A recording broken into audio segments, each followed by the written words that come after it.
di sini ya hobinya touring naik motor bareng teman-teman. Please hati-hati lu semua. Apalagi kalau touringnya malam-malam. Jangan sampai lo kejadian kayak gini. Kejadian di luar nalar ini terjadi pada 6 November 2024 di Jalan Lintas Provinsi, kawasan Bukit Ondor, Kecamatan Keramat, Kabupaten Buol, Provinsi Sulawesi Tengah. Kejadian ini dialamin sama salah satu kader puskesmas di sana namanya Luis. Jadi saat si Luis ini ngelewatin kawasan Ondor, emang udah berasa nggak enak nih hawanya di sana. Tiba-tiba si Luis ini jatuh dari motor. Temennya pada kaget semua. Jadi si Luis lagi naik motor terus tiba-tiba jatuh aja gitu, agak jelas.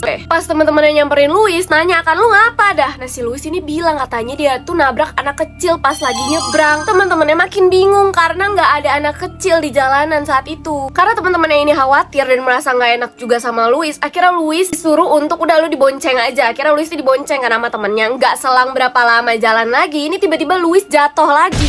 Ditanya sama temen-temennya, Luis bilang gue tuh ngerasa gue ditarik dari belakang. Padahal di belakang Luis ini nggak ada apa-apa, nggak ada siapa-siapa. Makin nggak jelas, akhirnya teman-temannya mutusin untuk udah Luis lu tetap dibonceng tapi lu di tengah-tengah. Jadi depan ada orang, belakangnya Luis ada orang juga. Jadi di tengah nih. Selang berapa lama tiba-tiba motornya kecelakaan lagi, jatuh lagi.